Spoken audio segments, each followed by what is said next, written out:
Nesse vídeo eu vou mostrar um exemplo de implementação de Clean Architecture com TypeScript e Node.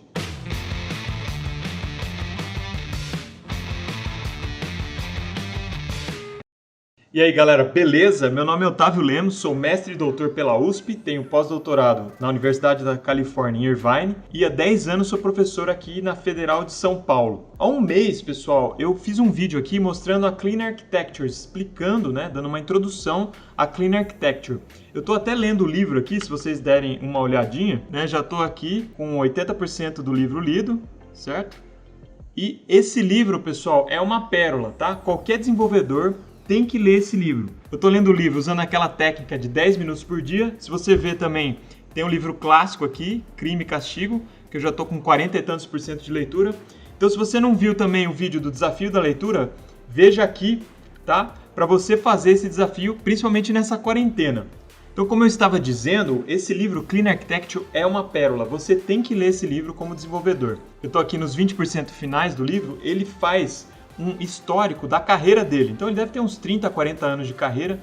E é interessante, pessoal, você ver, ele tirou esses princípios que são apresentados no livro da carreira dele, das dificuldades que ele passou com um código em geral muito acoplado. Então vale a pena ler esse livro e essa parte final em especial para a gente ver, como que é a carreira do desenvolvedor sênior, e todos os problemas que a pessoa pode enfrentar e as lições que ela pode aprender a partir de uma carreira tão plena. Eu também coloquei lá um sorteio que eu estou para realizar, já vou mandar os e-mails aqui para os ganhadores, de um curso de TDD Clean Architecture com TypeScript do Rodrigo Manguinho. Eu recomendo fortemente esse material do Rodrigo Manguinho, ele também tem um canal no YouTube, eu vou colocar o link na descrição, vale a pena seguir o Rodrigo Manguinho. O curso é excelente e o material que ele coloca também é muito bom. Então eu estava pensando, eu vou fazer um sorteio de um curso de Clean Architecture. Por que não desenvolver um sisteminha para fazer o sorteio usando o Clean Architecture? Então foi essa a ideia que eu tive. Implementei esse sistema primeiramente em Java, que é a linguagem que eu tenho mais familiaridade. E depois, como vocês sabem, eu estou entrando aqui no mundo do desenvolvimento web moderno e estou aprendendo também TypeScript, JavaScript, Node, etc. Então eu falei, por que não fazer também uma versão em TypeScript, que está bastante na moda também, o pessoal está aprendendo, e assim a gente exemplifica Clean Architecture usando uma tecnologia nova.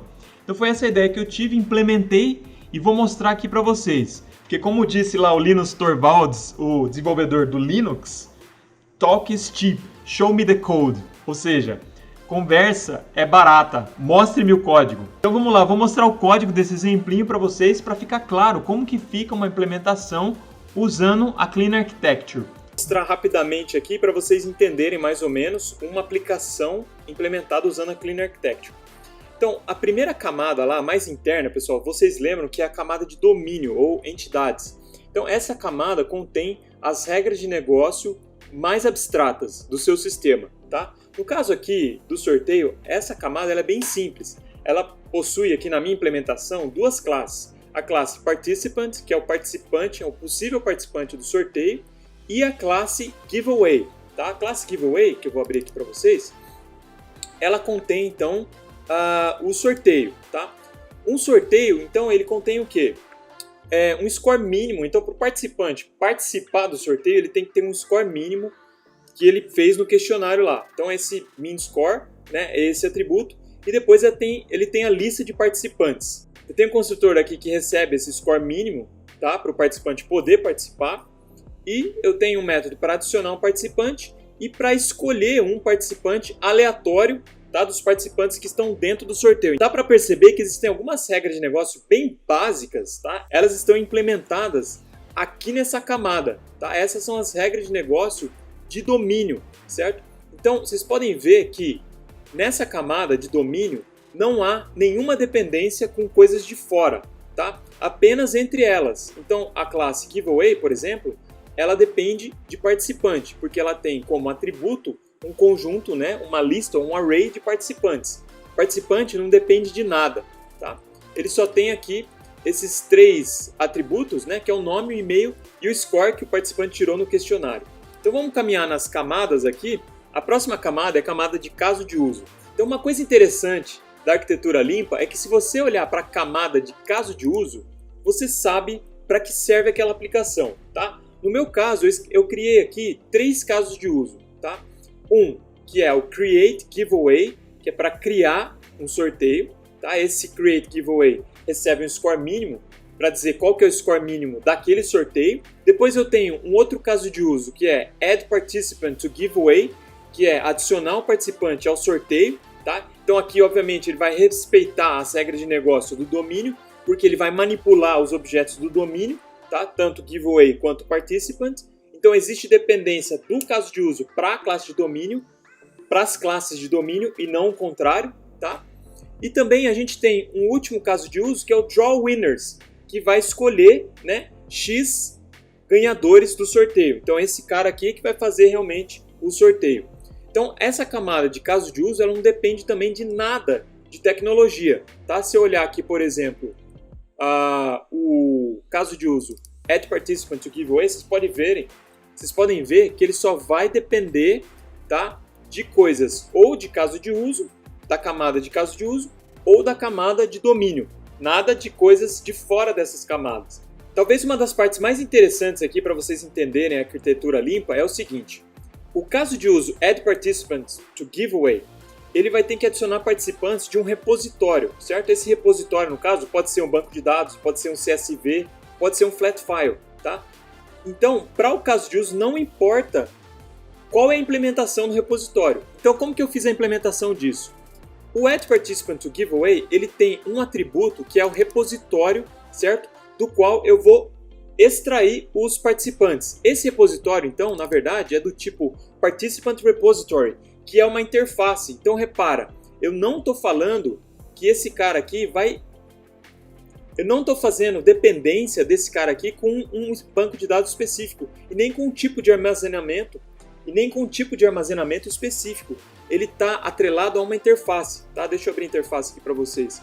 Se você olhar a interface que está aqui no port, ela diz que a classe que implementa essa interface tem que ter um método findAllParticipants, que vai retornar todos os participantes daquele repositório de participantes. Então a gente faz isso para que o caso de uso também não tenha dependência de gateways, tá? Nesse caso aqui é um gateway que vai ligar com o repositório, tá? Então qual que é o tipo de repositório que eu implementei aqui? Eu implementei um repositório de CSV, ele vai ler os dados de um CSV. O formulário do Google cria uma planilha, eu salvei essa planilha como CSV e estou tirando os dados dos participantes de um CSV. Então esse módulo que lê os dados do CSV, eu chamei de CSV Participant Repository e ele implementa então o Participant Repository, que é a interface que tem o método findAllParticipants para retornar todos os participantes. Então aqui já é uma coisa de tecnologia, tá? Em que camada que a gente está? Na camada de Interface Adapters aqui, que são adaptadores de interface. Nesse caso é uma coisa de tecnologia, mas você não vai ver coisa de caso de uso ter dependência dessas coisas de tecnologia. Só o gateway mesmo que vai saber da tecnologia, no caso aqui CSV. Para ficar mais legal, eu implementei também um In-Memory Participant Repository, que implementa um repositório como se estivesse tirando os dados da própria memória. Eu desenvolvi esse sisteminha todo usando TDD também, então vocês podem perceber que para cada módulo existe um módulo de teste. Uma experiência que eu queria passar para vocês aqui do TDD também, que eu achei muito legal. Como eu estou aprendendo TypeScript, para mim essa coisa aqui é muito difícil, é um parto, né? Porque eu estou aprendendo uma linguagem nova, tecnologia nova, então é muito difícil eu saber como fazer as coisas. Os casos de teste me ajudaram nisso, por quê? Com o caso de teste eu coloco a expectativa, o que eu estou esperando que aquele código vai fazer. Quando eu realmente implemento da forma que eu acho que é correta e rodo o teste, eu consigo saber se eu estou indo para o caminho certo. Então a experiência que eu queria colocar aqui para você é que o TDD ajuda também na hora que você está aprendendo uma tecnologia nova, porque os casos de teste vão te guiando em saber como implementar aquilo que você está querendo implementar. Então a aplicaçãozinha é mais ou menos isso, ela é bem simples, tá? Eu nem fiz aqui interface gráfica, eu usei um módulo main, né, que segundo lá o Uncle Bob é o módulo mais sujo, que tem conhecimento de tudo, para rodar o sorteio, tá? Nesse main, então, eu instancio os casos de uso e vou chamando, crio um sorteio, né, adiciono os participantes ao sorteio usando o repositório de CSV e depois eu faço sorteio de N ganhadores, tá? Que isso está no próprio caso de uso de sorteio, que eu posso passar o número de sorteados que eu quero para aquele sorteio. Então era isso, galera. Espero que tenha ficado clara aí a implementação, tá? Eu vou colocar o link do GitHub para onde está essa implementação, para você dar uma olhada. Um disclaimer aqui, eu não testei o código, tá? Pode ser que tenha bugs lá, mas aparentemente para fazer um sorteio de 10 pessoas está funcionando bem. Outro disclaimer, você pode pensar que esse negócio é meio over-engineering, porque o que eu estou tentando fazer aqui é muito simples, dá para fazer numa função. Você tem razão, tá? Mas o que eu quis fazer? Com um exemplo simples, é mais fácil de explicar a arquitetura limpa. E depois outra, se eu quiser realmente criar uma aplicação de sorteio, usando a arquitetura limpa, fica muito mais fácil de eu construir em cima disso que eu já fiz, que é uma base sólida, sem muito acoplamento, e eu posso evoluir ela para uma aplicação de sorteio se eu quiser, por exemplo. Se eu tivesse feito só uma função, eu não conseguiria fazer uma aplicação mais sofisticada. Então era isso, galera. Eu vou colocar outro exemplo de arquitetura limpa com TypeScript que eu vi num post. Esse exemplo tem tanto usando só funções quanto orientado a objetos, como eu fiz, tá? Então você pode ver um exemplo usando só funções. E se você achar algum bug aí, por favor, me avise, comente, né? E tiver alguma dúvida, por favor, entre em contato, comente aí no vídeo. Então era isso e até o próximo vídeo.